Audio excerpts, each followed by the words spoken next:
People say that, can't burn a candle at both ends because eventually it'll just time out. Whatever that means. Something I heard the other day. Didn't make sense, but I thought it fit right here. It's kind of stupid. I think that I'm gonna have who should I go with? It's because I will never go for anything DC.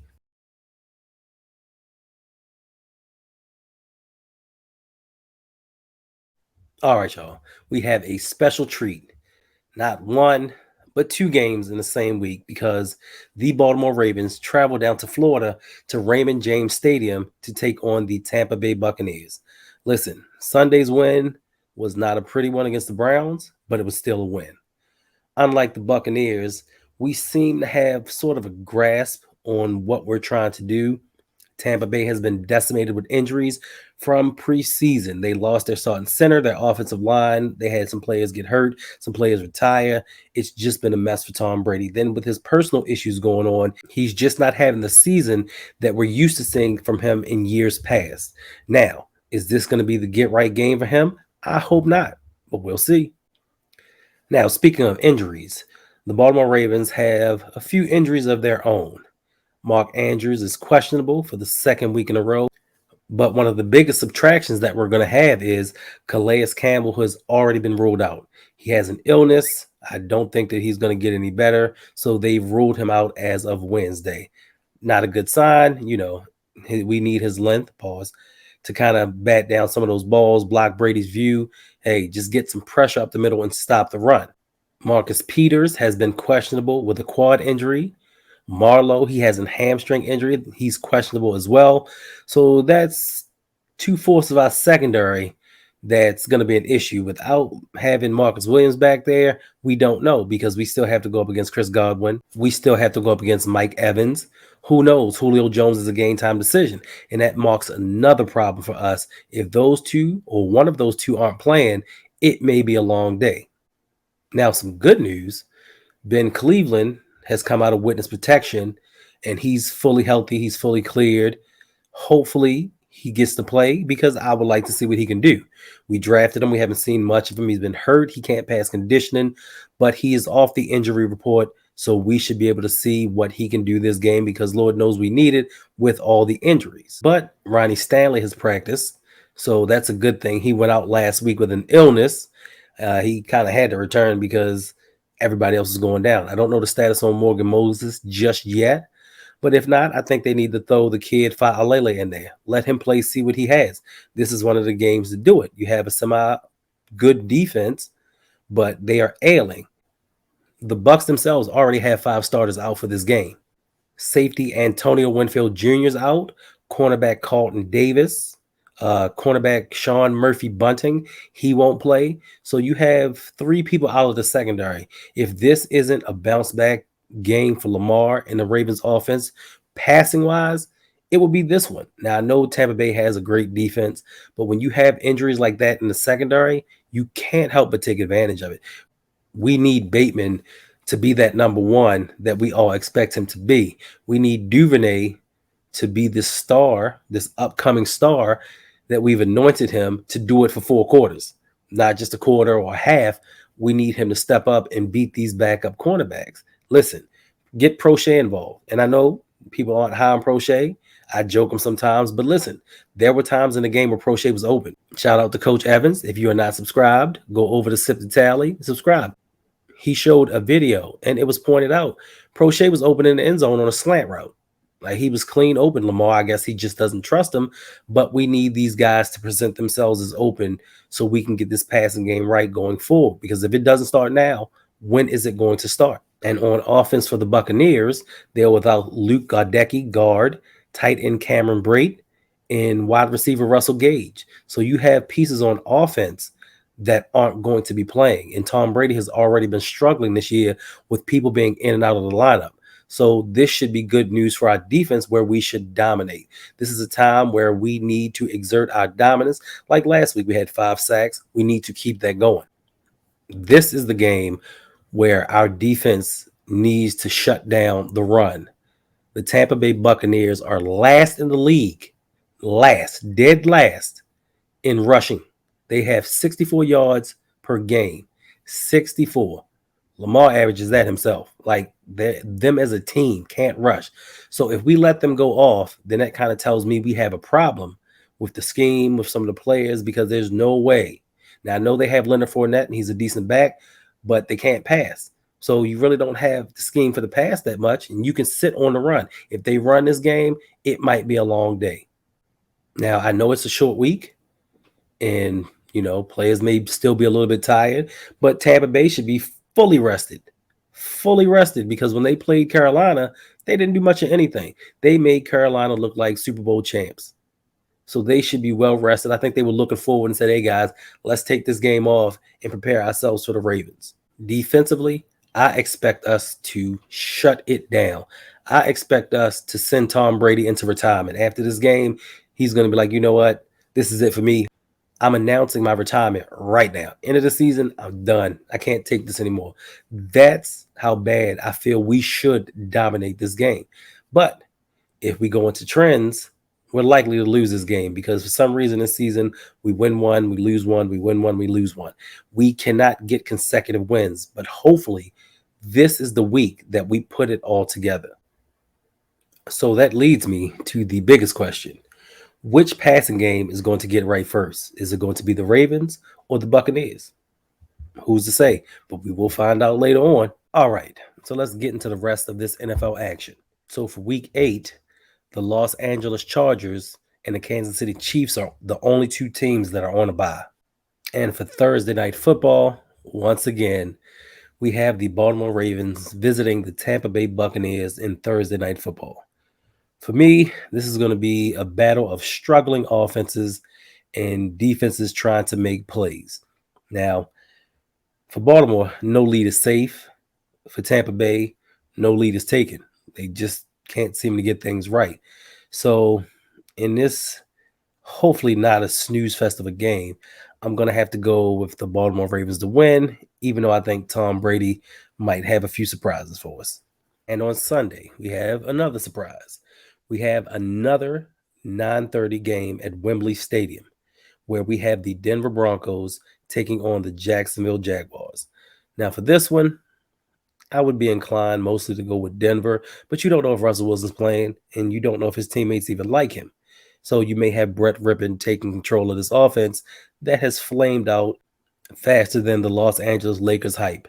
Now, this London game just seems to be another home game for the Jacksonville Jaguars. They are the team that I believe has been to London more than any other team since they started going overseas. So with this, the familiarity, the travel, and everything that goes with it, I think Trevor Lawrence and the Jacksonville Jaguars pick up this win. Now, for the slate of 1 o'clock games, the first matchup that we have is the Arizona Cardinals visiting the Minnesota Vikings. For Arizona, DeAndre Hopkins is back, but they don't have Hollywood Brown, so they don't have their full complement of offense to go around. Even with that being said, they still have D-Hop, and they still have a functioning offense, but I just don't think Kyler Murray is as good as everybody thought that he was. But on the other hand, we have Minnesota and Kirk Cousins. Now, as long as it's not primetime, Kirk Cousins seems to do pretty well. He has Justin Jefferson, Adam Thielen, but more importantly to me, Dalvin Cook. I think Dalvin Cook leads Minnesota to victory in this game. Next up, we have the Carolina Panthers taking on the Atlanta Falcons. Surprisingly, last week, the Carolina Panthers took care of the Tampa Bay Buccaneers. It's a division game. Anything can happen. You never know. But no one expected, and some people didn't want Carolina to win. They wanted them to vie for that first overall pick. And they did it without Christian McCaffrey, arguably their best. No, not all. He was their best offensive player, and they won in spite of not having him. Now, Atlanta, up and down season, they had some pretty good wins. They've had some bad losses. Once again, I don't trust Marcus Mariota, and I think that with Carolina having something to prove, they pull out the victory in a tight game. Next up is the I Don't Really Care Bowl, where we have the Chicago Bears traveling to Dallas to take on the Cowboys. What can you say? Chicago beat down the New England Patriots, which no one was expecting. Justin Fields looked pretty good that game. I mean, he had an interception, he had a touchdown, but he passed more than 100 and something yards that he normally goes for. He actually rushed for about 70 something yards as well in the touchdown. But I think that they're going to run into a buzzsaw with this Dallas defense. Micah Parsons, that is a real generational talent. That is a dude that you don't have to wait 2, 3, 4 years to develop. He is a wrecking ball all by himself. Now, Dak Prescott is back. He looked Cooper Rushish in his first game back, but you expect it. He's rusty. He's played one game prior to that, then he got injured. So I think with a little more practice and a little more healing time, Dak and that offense gets themselves together. But more importantly, I think their defense funnels this team to a win.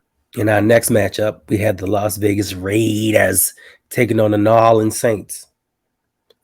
Derek Carr, Devontae Adams, still disappointing to me. I have them on my fantasy team. I need big games from them. I need them to play like I know they're capable of playing. But they've been leaning on Josh Jacobs, who's having pretty much a resurgence of his career, knowing that he didn't get his fifth-year option picked up. I think he's auditioning for teams.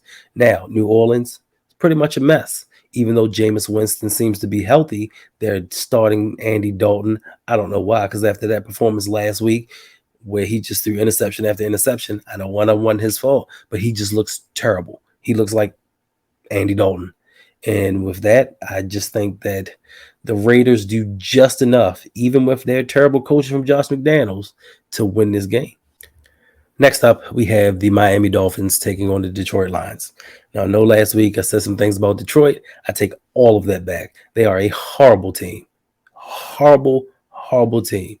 They led me to believe that they were getting better, but Detroit is just still Detroit. Miami, they looked a lot better with Tua being back, and I just think they have too much offensive firepower for Detroit to withstand.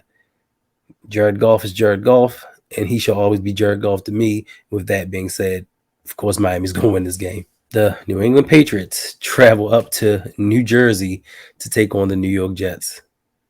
Said it before. Bears put a beat down on the Patriots. I don't know what the hell's going on with Bill Belichick and his team, but my dark horse team, that team that I kind of look at when I'm not looking at the Ravens, are the New York Jets, and they've made a lot of personnel decisions that have hit. Like Joe Douglas is the dude. He's a former Ravens executive, and he's taken that winning culture over to the Baltimore Jets. You know, they have a lot of our players. They stole a lot of people from us. So, yeah, they're the Baltimore Jets, but they're just playing a little bit better than we are right now. With that being said, I think that the Jets continue this. Even without Breece Hall, he went down, he tore his ACL. He's going to be out for the rest of the season. But I just think that they have too much defensively, and, you know, they still have Michael Carter to run the ball. So I think that the Jets take this one handily. I think Zach Wilson finally has that breakout game because New England looks horrible defensively, and they don't know what the hell they're doing at quarterback. Zappy, Mac Jones, it really doesn't matter. Now we got the Pennsylvania Bowl. We have the Pittsburgh Steelers traveling to play the Philadelphia Eagles, even if it's a travel. Eagles are still undefeated. People can talk about the strength of schedule all they want. You play who they put in front of you. That's all you can do. We've played some weak teams. We've lost to some weak teams. So you can't take anything away from what Philadelphia has done.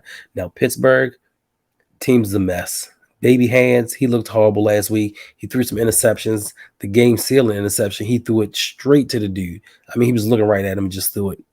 I don't know what he's thinking. I think they need to get George Pickens more involved because Deontay Johnson has reverted back to himself after getting a contract extension. He just can't seem to hold on to the ball. Claypool, are they going to trade him by Sunday? Who knows? He's not really that effective. Being 6'4", he plays more like he's 5'4". And I just think that Philadelphia is just a well-rounded team. The addition of A.J. Brown has helped out Devontae Smith.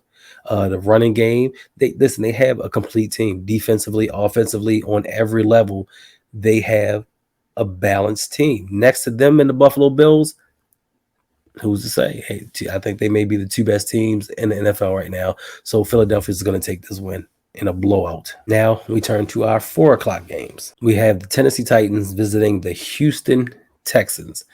Now, Tennessee, they're starting to hit a little groove, but once again, they lost to Indianapolis. I don't trust them as a team. I don't trust Ryan Tannehill. They have up and down games. I don't think that they're getting Derrick Henry involved enough. Now, for Houston, Davis Mills, I thought he was going to be something special, but that team right now, maybe one of the worst two teams in the NFL. Offensively, they're a mess. Defensively, they're a mess. The only bright spot for Houston has been Damian Pierce. I'm waiting for Brandon Cooks to get started, but once again, it's all dependent upon Davis Mills.